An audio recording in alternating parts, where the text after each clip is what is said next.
हिवाळ्याचे दिवस असल्याने लवकर अस्ताला जाणारा सूर्य त्याच्या वाटेने चालला होता आणि त्याच्या जाण्याने तिच्या आयुष्यातला एकटेपणा पुन्हा डोकावत होता.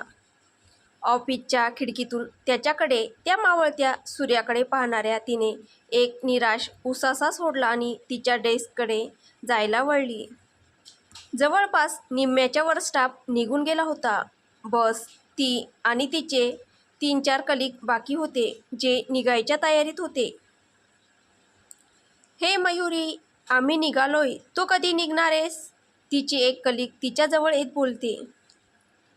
हां बस, अजून थोडंसं काम आहे, ते झाले की निघते. ती तिच्या हातातली फाईल चाळत बोलते. ठीक आहे मग, आम्ही निघतो म्हणत तिची ती कलिग निघून जाते. तिच्यासोबत अजून एक जण निघून जाते. मयुरी, तुझी काही हरकत नसेल तर मी थांबतो तुझ्यासाठी आणि तुला नंतर घरी ड्रॉप करतो. तिचाच कलिग वीरेन तिच्याजवळ येत बोलतो. नाही नको वीरेन, तू जा, मला अजून काही काम आहे मार्केटमध्ये, त्यामुळे मला उशीर होणार आहे. R you sure? यस, ती किंचित हसत बोलते. तसं वीरेन नाराज होऊन निघून जातो. आता फक्त ती आणि अजून एक मुलगी उरलेली असते. ती मुलगी तिचं सगळं आवरून मयुरीजवळ येते. मयुरी, काय मी तुझ्याशी थोडंसं बोलू? तिच्या आवाजाने मयू तिच्याकडे आश्चर्याने पाहते. ती मुलगी म्हणजेच मीनाक्षी.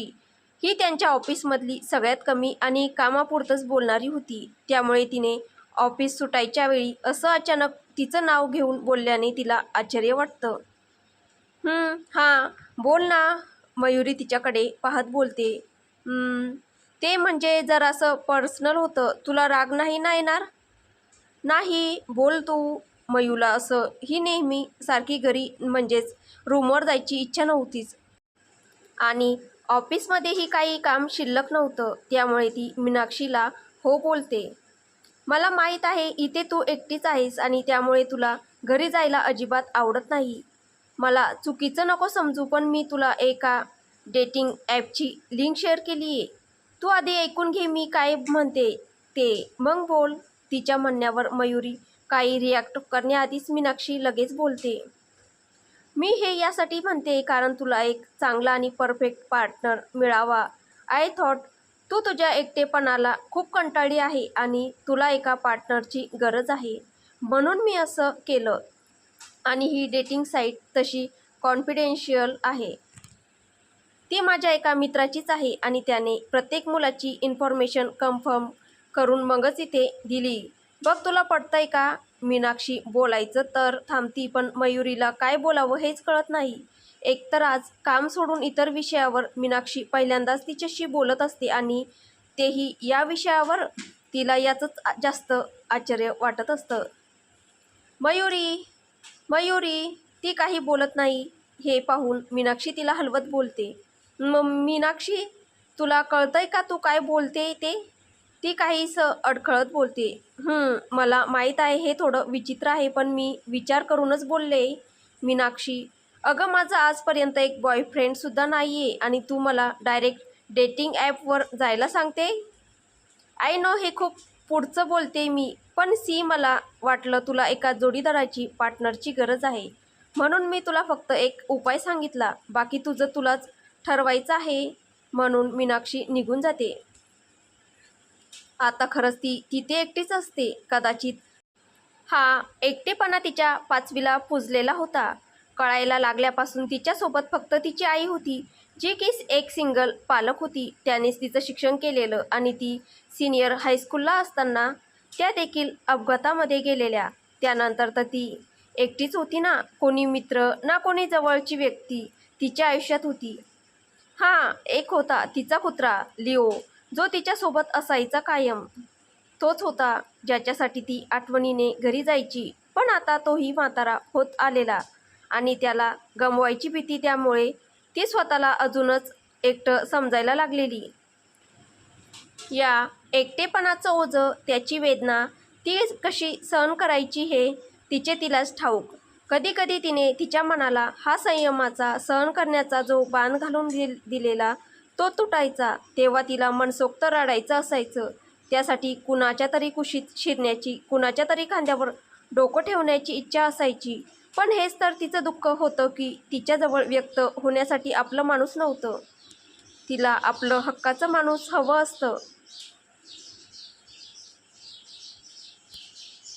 आजकाल सर्वच डेटिंग वगैरेला तयार असायचे, पण लग्नाला नाही. वीरेन ही याच कॅटेगरीत मोडला जाणारा, त्यामुळे ती त्याच्यापासून हातभर लांब असायची. आणि आयुष्यात कुणीच नसल्याने तिला जी कोणी व्यक्ती तिच्या आयुष्यात येईल ती कायमसाठी असावी म्हणून पण इतके दिवस ती एकटीच होती. ओ मयुरीताई, तुम्हाला किती वेळ आहे अजून निघायला? ऑफिसचा पिऊन तिला बोलतो तसं ती भानावर येते. हो हो दादा, निघतेच आहे मी आता, बोलून ती हातातल्या घड्याळाकडे पाहते. त्यात जवळजवळ 6:45 वाजलेले असतात. ती पटकन तिचं सामान बॅगमध्ये टाकते आणि बस सुटू नये म्हणून घाईने तिथून बाहेर पडते. बस स्टँडला आल्यावर तिची बस आलेलीच असते. मग कंडक्टरला पास दाखवून ती ही लगेच बसमध्ये बसते. तिच्या घराचा एरियाला यायला अजून पाऊण तास नक्कीच बाकी होता, म्हणून मग तिने मोबाईल काढून डाटा ऑन केला. तसं तिला मीनाक्षीच्या मेसेजची नोटिफिकेशन आली आणि उत्सुकता म्हणून तिने ती ओपन केली. त्यातल्या मुलांच्या अपेक्षा वाचून तिला हसू येत होतं. जसं कुणाला मुलगी रंगाने गोरी हवी, कुणाला उंच हवी, कुणाला शिकलेली आणि कमवती हवी म्हणजे तिचे खर्च करायला ती मोकळी, कुणाला ती काहीही करत असली तरी चालल, बस फॅमिली बॅकग्राऊंड चांगला हवा. ओह गॉड, यांना डेटिंगसाठी मुलगी हवी की लग्नासाठी? कमाल आहे, लोकांची डेटिंगसाठी सुद्धा इतक्या अपेक्षा वाटत नाही यांना कुणी गर्लफ्रेंड मिळेल म्हणून. पाहता पाहता तिचं लक्ष एका इमेज नसलेल्या प्रोफाईलवर जातं. तिथे अपेक्षांच्या कॉलममध्ये फक्त इतकंच लिहिलेलं की मला अशी मुलगी हवी जी पहिल्या भेटीतच माझ्याशी लग्नाला तयार होईल. व्हॉट? मयुरी एकदम जोरात ओरडते. तसं बसमधील सर्वजण तिच्याकडे पाहायला लागतात. आय एम सॉरी, ती मान झुकवत बोलते. तसं सगळे परत पुढे पाहायला लागतात. ही इतकी विचित्र अट, म्हणजे आज भेटायचं आणि लगेच लग्न करायचं एकमेकांना न ओळखता. किती रिस्की आहे हे. ती पटापट त्या साईटसाठी असलेल्या लोकांच्या कमेंट्स वाचते. तर सगळ्यांचेच अनुभव चांगले असतात. कुणीही त्या साईटबद्दल वाईट चुकीचं बोललेलं नसतं. आणि मीनाक्षी जरा मितभाषी असली तरी तिला विश्वास होता की ती कधीच चुकीचा सल्ला नाही देणार.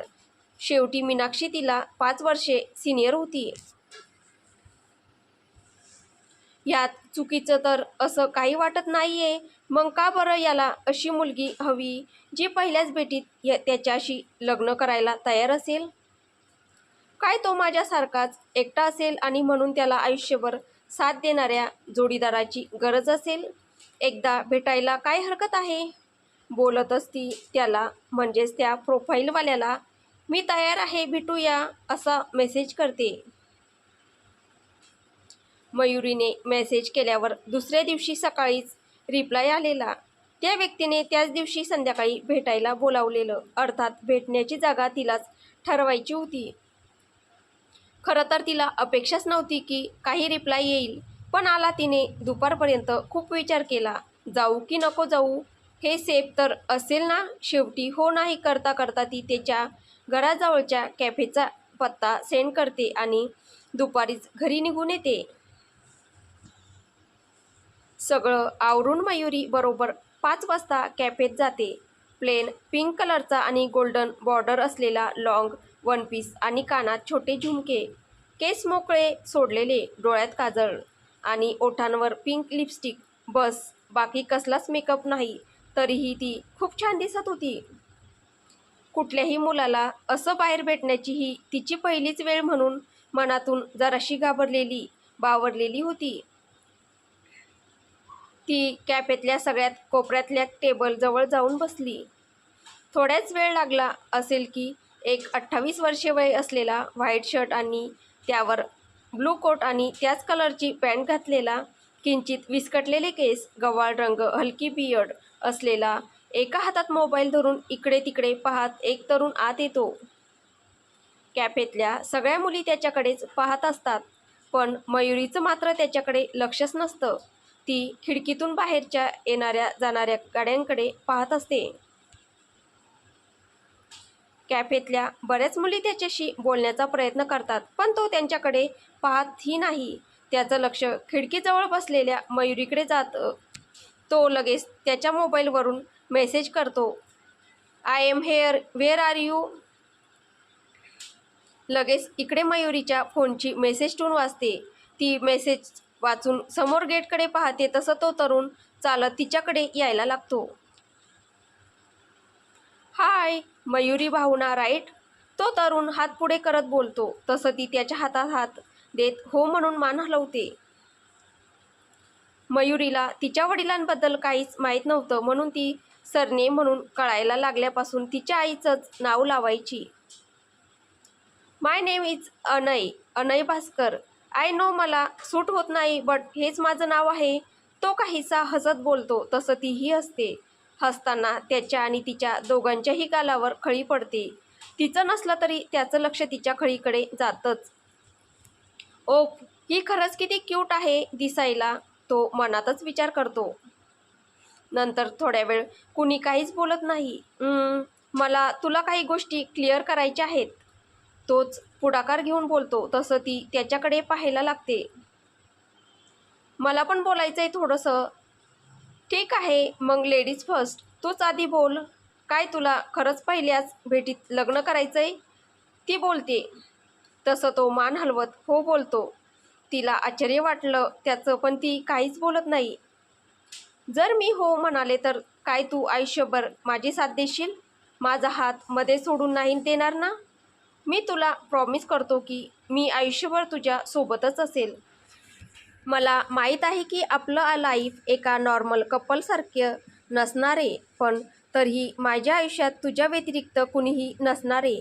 तो बोलत होता तेव्हा तिने त्याच्या डोळ्यात पाहिले. माहीत नाही का, पण तिला त्यात एक सच्चेपणा दिसला जो तिला विश्वास देत होता की ती त्याच्यावर विश्वास ठेवू शकते, अगदी तिच्या आईसारखं. तिच्या आईचे डोळे देखील असेच होते. त्यात बघता क्षणी तिला मोठा आधार मिळायचा, विश्वास मिळायचा, सुरक्षिततेची भावना निर्माण व्हायची. मी तयार आहे तुमच्याशी लग्न करायला. अचानक ती बोलते तसं तो तिच्याकडे पाहायला लागतो. मला एवढी पण घाई नाही आहे. तू उद्यापर्यंत विचार करू शकते. नाही, मी पूर्ण विचार करूनच बोलते. मी तयार आहे लग्नाला. बस माझी एक अट आहे. माझा एक कुत्रा आहे, लिओ, जो नेहमी माझ्यासोबत असतो. तोही आपल्यासोबत राहील. Okay, as you wish. तसं तर माझ्याकडे एक खूप चांगली नोकरी आहे. मी याच शहरात एक 2 BHK रो हाऊस घेतलंय. एक खोली तुझी आणि दुसरी माझी. बाकी घराच्या फर्निचर वगैरेचं काम मी केलंय आणि इंटिरियरचं म्हणशील तर ते लग्न झाल्यावर तुलाच करावं लागेल. उद्याच कोर्टात जाऊन रजिस्टर मॅरेज करून घेऊया बस. पण तू मला हे नाही विचारू शकत की मी हे लग्न असं आणि इतक्या घाईने का करतोय. त्याचं कारण मी तुला सांगेन, पण वेळ आल्यावर.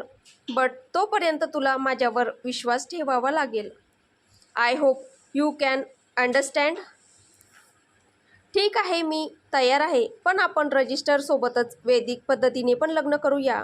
मयुरीला कळत होतं की ती हा एक प्रकारचा जुगार खेळतीये, ज्यात निवडलेला पत्ता बरोबर निघाला तर तिचा सगळा आनंद, प्रेम, सगळंच्या सगळं तिच्या हातात असणार होतं. आणि तो जर हा पत्ता चुकीचा निघाला तर तिचं आयुष्य मातीमोल होणार होतं. पण तिने ठरवलं होतं हे करायचंय. बघू तरी आपल्या नशिबात काय लिहिलंय ते. माझी काही हरकत नाही आहे. उद्या सकाळी मंदिरात जाऊन मग तसंच कोर्टात जाऊ या. तू तुझं सामान रेडी ठेव, मी येईल तुला न्यायला. बोलत तो तिच्या समोर काही पेपर्स ठेवतो. हे मी घेतलेल्या फ्लॅटचे पेपर्स आहे. आता तू माझी पत्नी होणार, म्हणजे फॉर युअर सेफ्टी मी तो आपल्या दोघांच्या नावावर करतोय. सोबतच मिस मयुरी भावना म्हणून ही तुझी शेवटची सही असेल. तो तिच्या समोर पेन धरत तिला त्यावर सही करायला लावतो. यात काही पेपर्स आपल्या फ्लॅटचे आहे आणि काही आपल्या मॅरेजसाठी कोर्टात जमा करायला लागणारे त्याचे आहेत. त्यात तुला तुझी इन्फॉर्मेशन फिल करावी लागेल. मयुरी पेन हातात घेत त्या पेपर्सकडे पाहायला लागते. तिला तिच्या आईची आठवण येते. आज ती तिच्या आयुष्यातला एवढा मोठा निर्णय घेत होती, पण तिची आई तिच्यासोबत नव्हती. तिच्या डोळ्यात नकळत पाणी येतं. रडताना तुझा चेहरा खूप क्यूट दिसतो, अचानक तो बोलतो. सॉरी, मी तुझं सात्वन नाही केलं, कारण आज रडणं गरजेचं आहे. शेवटी तू तुझ्या आयुष्यातला एवढा मोठा निर्णय घेते म्हणून म्हटलं. पण जरी मी तुझं सात्वन करत नाहीये, तरी तुला आनंदी ठेवण्याचा प्रयत्न नक्कीच करेल. आणि आताही मी खोटं नाही म्हणालो. तू खरंच रडताना खूप क्यूट वाटत होती. काय तुला कधी कुणी सांगितलं नाही की तू किती क्यूट आहे? तो हलकेच हसत बोलतो. आणि हो, अजूनही जर तुझा निर्णय होत नसेल तर तू गिव्ह अप करू शकते. माझी काहीच हरकत नाहीये. तो तिच्या समोरचे पेपर्स उचलायला हात पुढे करत बोलतो. तसं ती त्याला हात दाखवत थांबवते आणि साईन करत त्यात तिची माहिती फीड करायला लागते. दुसऱ्या दिवशी सकाळीच 7 वाजता तो तिला घ्यायला तिच्या घराजवळ आला. त्याने ब्लॅक कलरचा 3 पीस सूट घातलेला होता. थोड्याच वेळात ती लिओसोबत तिच्या बॅग घेऊन बाहेर आली तर तो तिच्याकडे पाहतच राहिला. तिने रेड कलरची नेटची साडी, केस मोकळे सोडलेले, कानात झुमके, एका हातात ब्रेसलेट आणि ओठांवर लिपस्टिक. बस इतकंच आवडलेलं, पण त्याची विकेट घ्यायला पुरेसं होतं. तिला बाहेर आलेलं पाहताच तो पटकन पुढे गेला आणि त्याने तिच्या बॅग घेऊन कारमध्ये मागच्या बाजूला ठेवल्या. लिओलाही त्याने मागच्या सीटवर बसण्यासाठी दरवाजा उघडला. तसं तिने त्याला आत बसायला सांगितले. मग नंतर दोघे पुढे बसले. त्याला वाटत होतं की तिला म्हणावं, तू खूप सुंदर दिसते, पण त्याची हिंमतच नाही झाली. त्यानंतर ते मंदिरात गेले. मंदिरात त्यांनी विधिवत लग्न केले. तिथून कोर्टात गेले. तिथेही जवळजवळ सगळी प्रोसिजर पूर्ण केली. पण या सगळ्या गोष्टी घडताना ना त्या मंदिरात कुणी होतं पंडितजी शिवाय, ना मॅरेज रजिस्ट्रेशन ऑफिसला त्या ऑफिसरशिवाय. सगळी गर्दी जणू कुठेतरी गायब झालेली होती. तिला ते जरा विचित्रच वाटलं, पण तिने इग्नोर केलं. हां, एक होता. अनयने त्याची ओळख मित्र म्हणून करून दिलेली. त्याचं नाव आयुष. तर पुढे काय होईल हे आपल्याला पुढच्या भागात पाहायला भेटेल. तुम्हाला ही कथा कशी वाटते आहे कमेंटद्वारे नक्की कळवा.